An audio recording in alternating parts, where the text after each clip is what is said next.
Bienvenue sur Africa 24 dans cette nouvelle édition du QG Weekend. Voici les titres de l'actualité.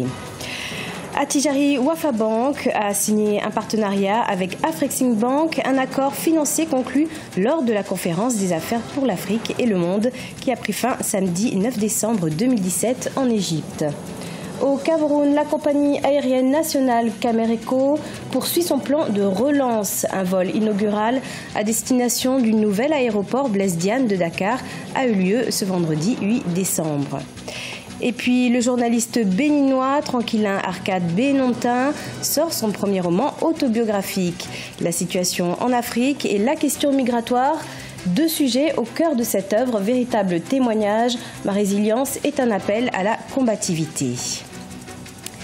Mais tout d'abord, le président de la République démocratique du Congo, Joseph Kabila, et son homologue angolais, João Lourenço, ont répondu présents samedi 9 décembre à l'invitation du président du Congo et également président en exercice de la conférence internationale sur la région des Grands Lacs, Denis Sassou Nguesso.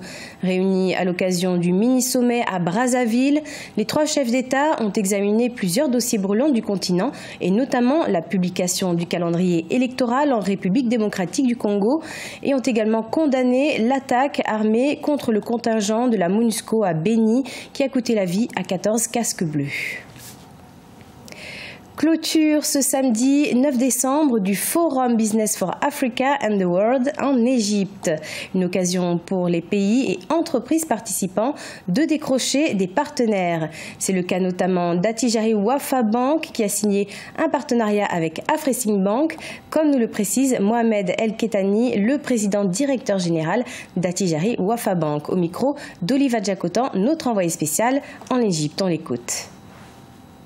C'est un grand honneur pour le groupe Attijari Wafa Bank de participer activement à ce forum et de conclure par la signature d'une convention de coopération avec le groupe Afreximbank.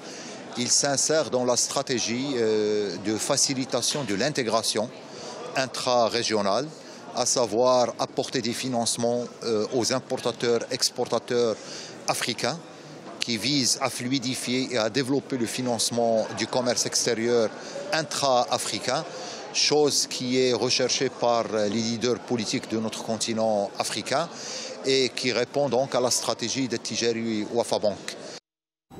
Au Cameroun, la compagnie aérienne nationale a effectué son premier vol inaugural vers le Sénégal vendredi 8 décembre. Une nouvelle destination qui confirme les ambitions de la compagnie aérienne nationale. Camerco ambitionne désormais de devenir un véritable pont aérien entre l'Afrique centrale et l'Afrique de l'Ouest. Reportage Chérif Ousmane Bardunka, notre correspondant au Cameroun. Le vol inaugural de Camerco vers Dakar au Sénégal s'est déroulé ce vendredi 8 décembre 2017 avec à son bord plusieurs opérateurs économiques. Parti de Douala, ce vol a fait escale à Yaoundé avant de mettre le cap sur l'aéroport international Blaise Ndiaye de Dakar, nouvellement construit et inauguré seulement le 7 décembre 2017. Cette nouvelle destination est selon le top management de Camerco une preuve que le plan de relance de la compagnie aérienne camerounaise dressé par le consultant Boeing est en marche. Nous avons commencé par le Cameroun d'abord. Nous avons atteint un certain niveau qui nous permet aujourd'hui de catalyser une nouvelle dynamique. C'est le cap sur le régional. Déjà par rapport au Cameroun d'abord, nous avons dépassé 200 000 passagers en 11 mois. Et il est important de commencer à reprendre les parts de marché nécessaires. Mais c'est l'occasion pour moi ici de rappeler que tout ce que nous faisons, c'est pour essayer d'apaiser la communauté camerounaise d'abord à l'étranger. Nous avons une diaspora qui est très importante et il faudrait qu'on leur permette de rejoindre le pays le plus facilement possible. Avant l'ouverture de la ligne de Dakar, la Camerco était déjà sur 13 destinations, dont 7 domestiques et 6 régionales. Après ce vol inaugural, Camerco devra désormais desservir la capitale sénégalaise 4 fois par semaine, lundi, mercredi, vendredi et dimanche. À partir du 15 décembre, nous démarrons les vols commerciaux 4 fois par semaine. Alors jusqu'en décembre, ce sera 4 fois par semaine, en passant par Abidjan. Et à partir de janvier, ce sera 7 fois par semaine, en passant par Lagos et Cotonou. La compagnie Camerco considère que entre l'Afrique de l'Ouest et l'Afrique centrale, il y a possibilité de créer une chaîne de valeur. Après le slogan « Le Cameroun d'abord », Cameco met désormais le cap sur la régionale. Le nombre de passagers est en nette croissance avec un taux de remplissage au-dessus de 51%. Et selon la direction générale, le taux de régularité est au-dessus de 86% et celui de la ponctualité à 71%. Le chiffre d'affaires de la compagnie a augmenté de près de 30%. Les recettes mensuelles ont connu un bond, passant de 400 millions de francs CFA à près de 2 milliards actuellement. Cameco ambitionne de devenir un véritable pont aérien entre l'Afrique centrale et l'Afrique de l'Ouest. Inciter les investisseurs à miser sur le Mali, tel était l'objectif recherché par le Forum international des investissements Investin Mali. Durant 2 jours, 400 participants de 28 pays se sont penchés sur les potentialités du pays à travers des panels sur le secteur de l'agriculture, l'élevage ou encore l'agro-business, un sujet de la rédaction. Longtemps considéré comme pays à risque, le Mali veut inciter les investisseurs à miser sur ses potentialités économiques. C'était l'objectif du Forum international des investisseurs au Mali, Investin Mali. Ce sont 400 participants opérateurs économiques, investisseurs et porteurs de projets venus de 28 pays qui se sont rencontrés à Bamako du 7 au 8 décembre. À travers différentes conférences et panels, cet événement a fédéré les acteurs locaux, régionaux, panafricains et internationaux désireux d'être des acteurs privilégiés d'une économie malienne en plein renouveau. Mais ce que je retiens d'abord, c'est que les investisseurs du Mali et du reste du monde ont fait confiance au Mali en venant massivement assister à cette première édition du Forum Investin Mali.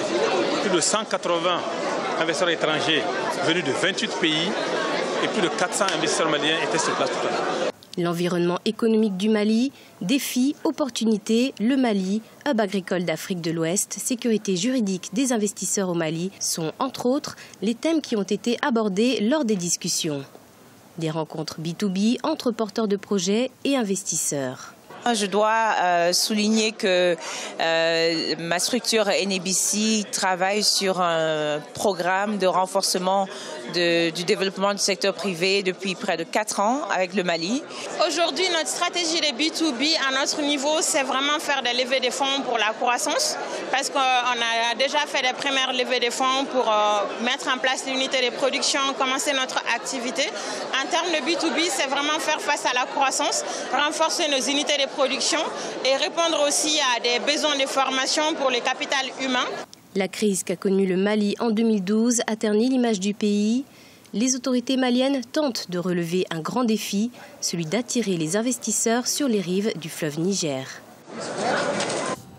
Découverte du premier roman autobiographique de Tranquillin Arcade Bénontin. Ma résilience aborde notamment les rêves de l'auteur et les efforts conséquents pour les réaliser. Les mêmes rêves que se portent aujourd'hui les jeunes Africains épris du désir de voyager en Europe à la recherche de l'Eldorado. Lefti Ounou, notre correspondant au Bénin, commenté par Marcel Farba Maroun. Au Bénin, le répertoire littéraire s'est enrichi de nouveaux romans. Intitulé Ma résilience, ce livre est l'œuvre du journaliste béninois Tranquillin Arcade Bénontin. Ma résilience est un roman autobiographique de 168 pages, subdivisé en 24 chapitres et paru aux éditions Savane en décembre 2017. L'auteur livre au public une histoire selon lui vraie, sa propre vie parsemée de rêves, de difficultés et de blessures. C'est une autobiographie. J'ai raconté dans ce livre une partie de ma vie, une partie de mon expérience. Et j'ai été très sincère dans la rédaction de ce livre. L'histoire racontée est sans fioriture, est sans apport secondaire. La fiction n'hésite pratiquement pas dans ce livre. Selon Arcade Tranquillin Bénontin, Ma résilience est un témoignage, un appel à la combativité. C'est un roman en réalité qui parle de la situation en Afrique et dans les pays en voie de développement. Vous le savez, l'environnement n'est pas toujours aisé. Les jeunes, lorsqu'ils finissent à l'université, n'ont pas d'emploi, ils voient leurs frères d'Occident qui rentrent au pays, qui vivent très bien, ont envie d'essayer cette aventure. Mais dans cette ambition, généralement, ils se retrouvent confinés dans une situation inexplicable, comme ce qui se passe actuellement en Libye. Ceux-là, en partant de leur pays, ils étaient loin d'imaginer qu'ils allaient se retrouver confinés dans cette situation. Ils sont partis avec 2 000 euros, 3 000 euros, 4 000 euros, 5 000 euros. Des montants vraiment qui devraient leur permettre de s'affranchir dans leur pays d'origine. L'aventure de la réalisation de son roman a commencé en juin 2010. Ma résilience raconte l'histoire d'un jeune Béninois qui, épris de compassion pour sa mère et au regard de ses propres difficultés, a décidé de suivre les conseils d'un ami pour trouver l'Eldorado aux États-Unis. La publication de ce roman intervient dans un contexte où le monde est secoué par les crises migratoires, dont les naufrages des migrants africains en mer et l'esclavage en Libye. C'était le journal de la rédaction. Merci de l'avoir suivi. Retrouvez dans un instant une nouvelle édition de l'information sur Africa 24.